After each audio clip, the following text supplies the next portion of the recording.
السلام عليكم. ازيكم عاملين ايه؟ يا رب تكونوا بخير. طبعا انا قبل ما ابدا الفيديو ما ننساش نصلي على النبي ويلا نشوف هنعمل ايه مع بعض.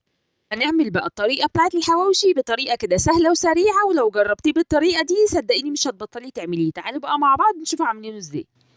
اول حاجه كده هنسمي الله ونصلي على رسول الله صلى الله عليه وسلم.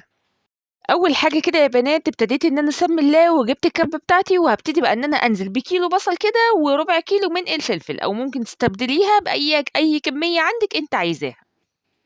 وطبعًا طالما هاعمل كيلو بصل يبقى هاعمل كيلو لحمة، طبعًا لو هتعملي نُص لحمة يبقى تعملي نُص بصل وربع فلفل، هتعملي ربع لحمة يبقى ربع بصل وربع فلفل، اللي أنتِ عايزاه، يعني أي كمية عندِك أنتِ محتاجاها. بس أنا طبعًا ما شاء الله عشان هاعمل كمية، فعملت كيلو كده من البصل وكيلو من اللحمة. أنا بقى باحب البصل والفلفل كده ما يكونوش ناعمين على الآخر، يعني باحبهم يبقى فيهم يعني قطع كده صغيّرة، بتبقى طعمها حلو أوي، أوي لمّا بتيجي مع اللقمة كده وأنتِ بتاكليها. وطبعًا لو عايزة تنعّميها خالص براحتك.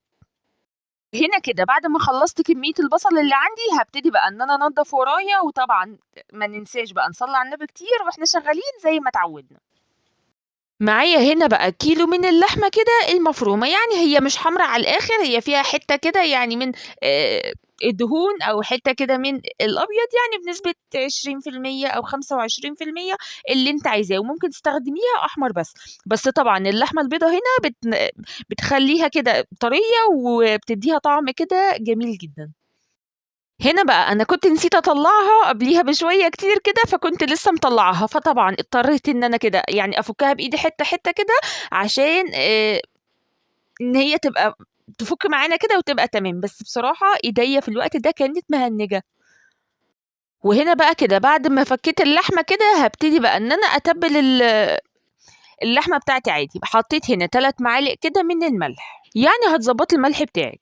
بعد كده نزلت على طول بمعلقة حلوة كده من الكمون، وطبعًا نزلت عليها بشوية شطة يعني حلوين كده، وطبعًا معلقة برضه من صغيّرة من بهارات الحواوشي، وشوية كده من ال7 بهارات، من كل حاجة معلقة حلوة كلبوزة كده تمام. وممكن برضه تستخدمي أي كمية توابل أنتِ عايزاها وأي نوع توابل أنتِ عايزاه. وطبعًا الرشة اللي أنا رشيتها من بعيد دي هي رشة سكر كده صغيّرة، وطبعًا الرشة دي بتضبط معايا الطعم جدًا، جدًا، وما تخافوش مش هتبان أصلًا.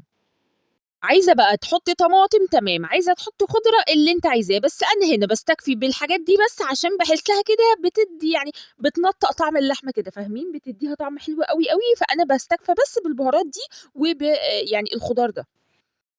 معايا هنا بقى ما شاء الله العيش كده كان كبير معايا جدًا، فهابتدي بقى إن أنا أقسّمه كده لنُصّين، أو ممكن تستخدميه على طول اللي هو العيش الصغير ده، برضه اللي هو بتاع الحواوشي بيبقى جميل. بس أنا بصراحة ما كانش عندي غير العيش الكبير ده، فيعني وطبعًا مش هاتعطّل بقى لحد ما أجيب عيش صغير. طَب أعمل إيه؟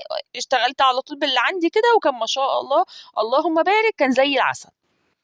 هنا بقى ما شاء الله اللهم بارك بعد ما خلّصت كل كمية العيش اللي عندي. هابتدي بقى كده إن أنا أوزّع اللحمة كده فيه يعني بالتساوي كده، أخلّي كُلّه قد بعضه يعني بالوايم كده. أنتِ هتبقى إيدِك بعد كده ميزان زي ما أي سِت بيت يعني شطورة كده. يعني أنتِ بقى بتضبطي اللحمة في العيش كُلّه يعني قد بعضه تمام. يعني دي مش محتاجة بقى حاجة، يعني سهلة خالص أهي. وهنا بقى كده ما شاء الله كنت خلّصت كل الكمية اللي عندي، وهابتدي بقى إن أنا أسوّي كده. وطبعًا ما فيش أسهل من التسوية.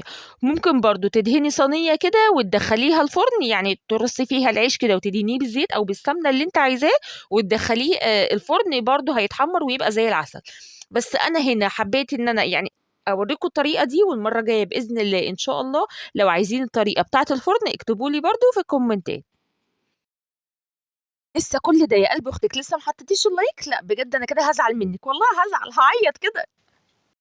بعد كده بقى جِبت الطاسة بتاعتي ونزلت فيها كده بقى بمعلقة سمنة حلوة كلبوزة يعني شوية كده، وبعد كده نزلت عليها بشوية زيت، وطبعًا ممكن تستخدمي أي مادة دهنية أنتِ عايزاها.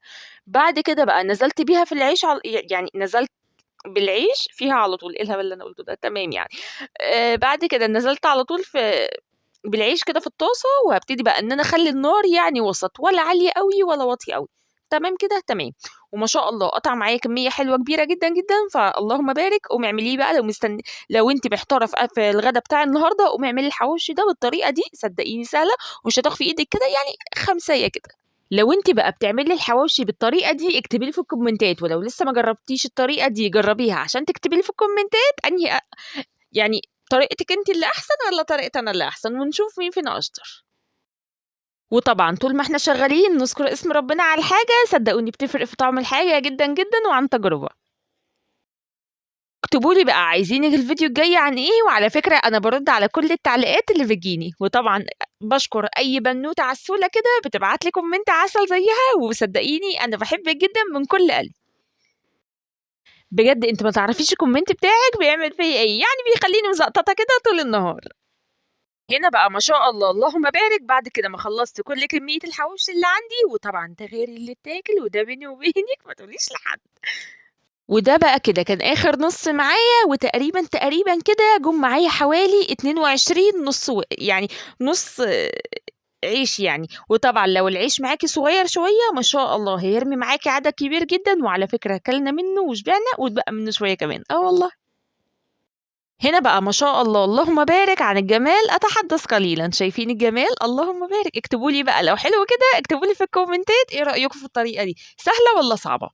انتم مفكرين بقى ان انا لحد هنا وخلاص؟ لا يا حبيبي لسه شوية يا ماما. اما بقى عن الجمال أتحدث قليلا. شايفين؟ اللهم بارك. ولحد هنا كده يكون الفيديو بتاعنا خلص. ما ننساش بقى اللايك الجميل والاشتراك الأجمل عشان يوصل لك كل جديد من بيت العز الكبير. والسلام عليكم ورحمة الله.